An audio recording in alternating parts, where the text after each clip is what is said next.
Hey guys, coming to you with another Wave 6 fleet build for Armada. Today I'm going to be utilizing the Quasar from the Imperial faction, and I'm going to start with a single Quasar, even though I plan on getting two. I'm going to start with a build for just one, and the idea here is I want to try to use just one to its maximum capabilities, or at least to try to use two different aspects of it that I think are important. One being the carrier value of 4, and the other being the red anti-squadron armament. So for this one, I want Callus on board here so that I can potentially take advantage of the most enemy unique squadrons and, kind of cause some havoc there. Additionally, I'm going to add some more ships as well, and we're going to try to do a real heavy squadron build with a couple of rapid launch bays. And so I'm going to drop a ton of squadrons in here. We're going to have a couple of TIE defenders because they're really good, and we're going to use Sloane as our commander too. Might do 3 of them, and I want some bombers.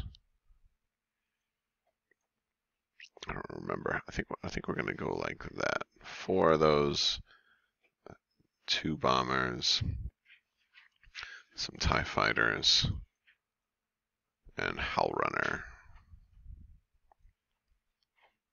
Something like that. Let's see, that's 8, 9, 10, 11. That's 11 right there. That's not bad.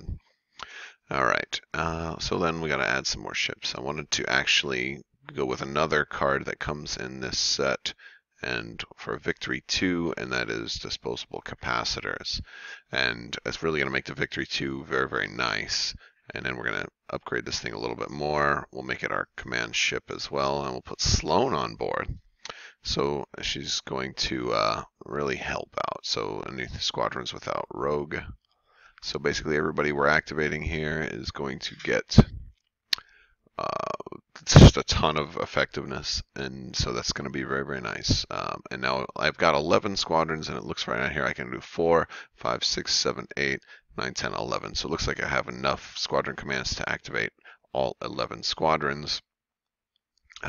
And so here we want rapid launch bays. I want to have the Gazantis each carry probably 2 defenders, or maybe 1 to carry 2 bombers and 1 to carry 2 defenders, something like that.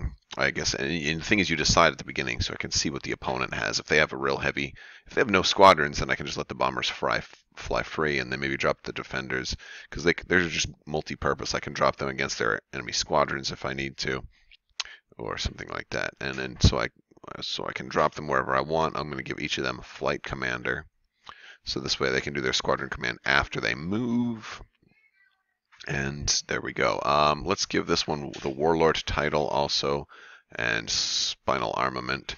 So now we'll have 4 red in the front, up to 2 different targets with gunnery team, and then potentially 3 blue also on top of that. And then this really makes the accuracies on the reds very nice because I can turn them to a double hit with the Warlord title. And gives us 394. Now we have a little bit of leeway here. I think I'm going to go with Squall here, being I have so many squadrons, it'll help kind of get them in position earlier. And I have 397. And I mean, there's a ton of other things. And of course, we could do maybe boarding troopers if we wanted to round it out at 400 points. Now, one of the things you could do here, if you wanted to drop this down a little bit, because this is only 4 ships, only 4 activations. If you really want to be first player, and I could definitely see some advantage in being first player here, you just drop maybe 1 upgrade, maybe Squall title or boarding troopers, or both would give you a pretty good initiative bid if you wanted to do that. And there's a lot of flexibility. You could maybe drop 1 title, put some titles on the Gazantis, or something like that. We don't have any fleet support, so we could give Bomber Command Center, but I don't think in this build we'll really need Bomber Command Center as much. We could even drop 2 bombers and maybe add 2 more TIE fighters, or there's a whole lot of different things we could do. And we got a lot of squadrons too, so we're gonna have a huge deployment advantage. So let's look at objectives now. We definitely have bombers, so if we wanted to go with, let's see, is it precision strike would work. I'm gonna zoom in a little more. So precision strike is a good one for bombers. Advanced gunnery I wouldn't want to do on this one at all because I have gunnery teams on my Vic, and the Vic's only really going to get the one good shot that way as well. So I'll probably go with precision strike for the bombers, and although I mean 6 bombers is enough, but we don't have to go with precision strike. As a matter of fact, because I have some cheaper Gazantes, we could also consider going with most wanted. Most wanted is nice because the second player gets to choose both ships. So I could choose one of my Gazantes as being the objective ship, and then your biggest ship as being your objective ship. So it's just, but the only problem here is that my Gazantes are going to be in the fight with all of this, and I won't be first player either. So it's not necessary. It's kind of a toss-up. Most wanted is always good when you have a flotilla, but let's go with precision strike here. All right, and then for yellow, we don't have anything. I don't want objective tokens because I don't have any strategic. So a fighter ambush would actually be really nice right here. It would be better if I had relay. I don't have that either. Hyperspace assault would be pretty cool. Let's try that. Let's try hyperspace assault, even though that does have tokens. I do get to move them without having anything special. Navigational hazards would be a fun one. I haven't played that one yet, but I don't have the best maneuverability here, so I think that could actually hurt me pretty bad. It is a fun one, though. Superior positions is always good, as well as solar corona.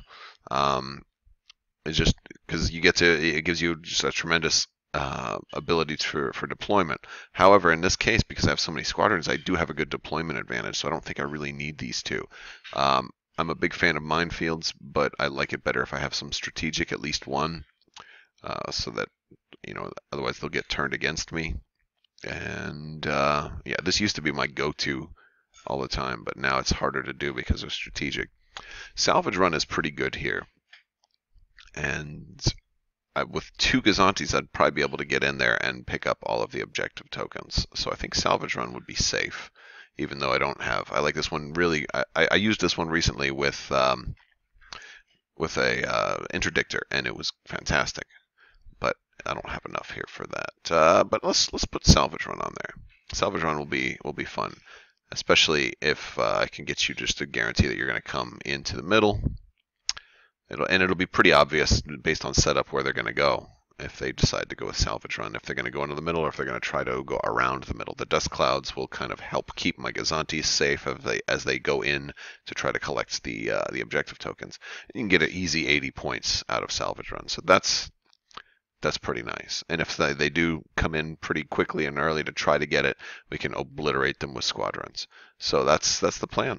All right. Well, this has been a fleet build, and I'll kind of show you the whole thing here. Thank you guys so much for watching. This is something we'll be able to hopefully do towards the end of the month once these Wave 6 ships come out. Hopefully not long after that we'll have a preview for whatever's coming after that. So thank you guys so much for watching. And if you haven't already, please subscribe. Click the little bell for alerts. And if you like this video, give it a thumbs up and leave me a comment. Let me know what you think. Thank you guys so much for watching and have a wonderful day.